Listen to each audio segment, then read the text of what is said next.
let's have this word problem about a plant grows following the Fibonacci pattern.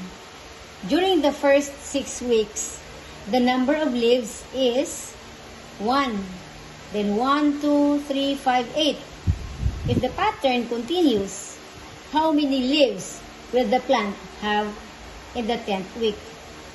Let us always remember, in order to get the Fibonacci pattern, the number should be the sum of the two preceding numbers.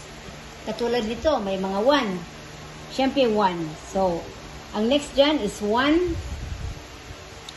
Then 1 plus 1. 1 plus 1. Ba 1 yan. 0 plus 1, 1. And then 1 plus 1, it's 2. Then 1 plus 2 is 3. Ganyan, lalagyan ko na lang ng parang indicator para hindi kayo ma-confuse. Then 2 plus 3, ang next na number dyan is 5. Then 3 plus 5, we have 8. Then 5 plus 8, it's 13. Then 8 plus 13, we have 21. Then 13 plus 21,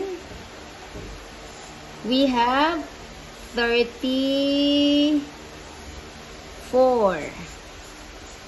Then, ang 21 and 34, okay, 2 plus 3, 1 plus 4, we have, bigyan natin ng arrow, we have 55. So, count na natin kung ano yung tanong. So, ano yung ika-10th? How many leaves daw ang makukuha sa plant in the 10th week? So, i-count natin. 1, 2, 3, 4, 5, 6, 7, 8, 9, 10.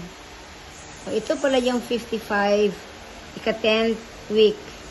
So, 55 ang leaves. So, very simple, no? Very easy. We call this detailed steps on how to get the Fibonacci pattern. So, simple lang. Ipag-add lang yung dalawang preceding na numbers. So, na yung given na sa next. So, do the same until maka-reach ka into infinity. So, ganun yung pagkuha ng Fibonacci sequence. Sana naintindihan nyo. Thank you.